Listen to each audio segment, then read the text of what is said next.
प्रसार भारती आकाशवाणी पटना के उप निदेशक अजय कुमार ने अपने दिवंगत माता जी की पुण्य स्मृति को समर्पित करते हुए करुणा और शिक्षा के भाव से प्रेरित एक विशेष पहल की।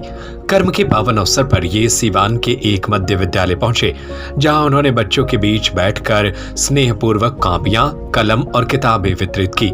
इस अवसर पर उन्होंने बच्चों को शिक्षा के महत्व के प्रति जागरूक किया और अपनी माता जी की आत्मा की शांति हेतु प्रार्थना की। यह आयोजन न केवल संवेदनशीलता और सेवा का प्रतीक बना, बल्कि बच्चों के लिए एक प्रेरणादायक क्षण भी रहा। इस पुनीत कार्य की सराहना रघुनाथपुर से पूर्व विधायक एवं बिहार सरकार के पूर्व मंत्री विक्रम कुमार ने की। उन्होंने इसे समाज के लिए एक अनुकरणीय पहल बताया। ये उन्होंने बच्चों के लिए स्कूल में कॉपियां किताब बांटने का काम किया। सब कोई बांटे तो अति उत्तम, के सराहनीय, बहुत अच्छा होगा। इसका बहुत आगे चलकर असर पड़ेगा। एक यादगार लम्हा, यादगार लम्हा रहेगा कि फलना के पिताजी ऐसी मदर मरी थी, किताब काफी बांटा था। अब बच्चे याद रखेंगे जीवन भर। दूरदर्शन बिहार के निदेशक सलमान हैदर ने भी अजय कुमार की माता जी को नमन करते हुए पुष्पांजलि अर्पित की और कहा कि मां की यादों को बच्चों में बांटना और शिक्षा के क्षेत्र में योगदान देना सच्ची श्रद्धांजलि का सर्वोत्तम स्वरूप है। इस अवसर पर दूरदर्शन बिहार के इंचार्ज मोहम्मद जावेद तथा सीवान के दूरदर्शन आकाशवाणी के वरिष्ठ पत्रकार आकाश श्रीवास्तव ने भी टेलीचित्र पर पुष्पांजलि अर्पित कर दिवंगत आत्मा को श्रद्धांजलि दी। यह कार्यक्रम समाज में संवेदना, शिक्षा और सेवा के समन्वय की एक प्रेरक मिसाल बन गया। दिए गए हैं, किस उपलक्ष्य में दिए गए हैं? ये अजय बाबू के अपनी माँ के श्राद्ध में इनके उपलक्ष्य में दिए हैं। अच्छा, इनके द्वारा दिया गया करीब 1.25 के लगभग 200 लोग बच्चों को दिया गया। 200 बच्चों को दिया गया है। अच्छा, तो इस तरह की पहल एक बहुत अच्छी पहल है कि कम से कम अपने माता जी के श्राद्ध में अगर इस तरह के दिए जा रहे हैं तो ये तो अच्छी बात है। क्या जी, अच्छी बात है। ये एक पुण्य का काम हुआ। हाँ। और ये यादाश्त भी रहेगा, बच्चे यादगार जी।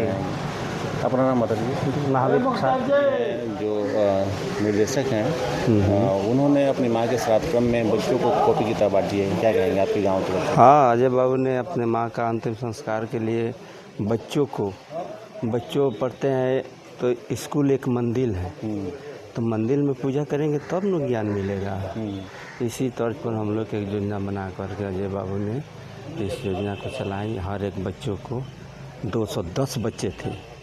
210 बच्चे में से कुछ अगर हाजिरी थे लोग या चले गए थे लोग, 200 के लगभग में कॉपी किताब सब कुछ बांटा गया आत्मा के शांति के लिए। नाम बताइए। जीतन चौधरी, ठेकेदार। दुख की बात है कि आपकी माता जी नहीं रही, लेकिन आपने एक बहुत ही सराहनीय काम किया है। बच्चों के बीच में किताब, कॉपी, पेंसिल सब चीज़ें बांटी हैं, क्या कहेंगे? माँ की पुण्यात्मा के शांति के लिए या उसके याद में कहिए कि माँ तो स्मृतियों में रहती है, लेकिन हमको ऐसा लगा कि इस तरह की चीज़ें एक यादगार के रूप में कि सारे स्कूल के बच्चों को कम से कम कुछ गिफ्ट के रूप में, इस यादगार के रूप में कि बच्चों को याद रहे इस चीज़ के, इसलिए हम इस स्कूल के उत्क्रमित मध्य विद्यालय जुड़कन के स्कूल के और इस मामले में हमको सबसे ज़्यादा मदद किए या सहयोग करने वाले यहाँ के प्रिंसिपल साहब महावीर सर हैं। हम उनके भी कृतज्ञ हैं उनके प्रति। और इस तरह के कार्यक्रमों से एक समाज में मैसेज भी जाता है। और इस आज के दिन हमने अपनी माँ की याद में 5 पेड़ भी लगाए हैं कि वो भी याद रहेगा कम से कम कि माँ के नाम पर हमने लगाया हुआ है। तो ये एक तरह से कहिए कि एक नया मैसेज देना है पब्लिक में कि श्राद्ध के मौके पर कहीं न कहीं अपने पूर्वजों को या अपने पितरों को जब हम याद करते हैं तो उनकी याद में कुछ चीज़ें ऐसी करें कि लोग भी याद करें और उससे लोग कुछ शिक्षा लें।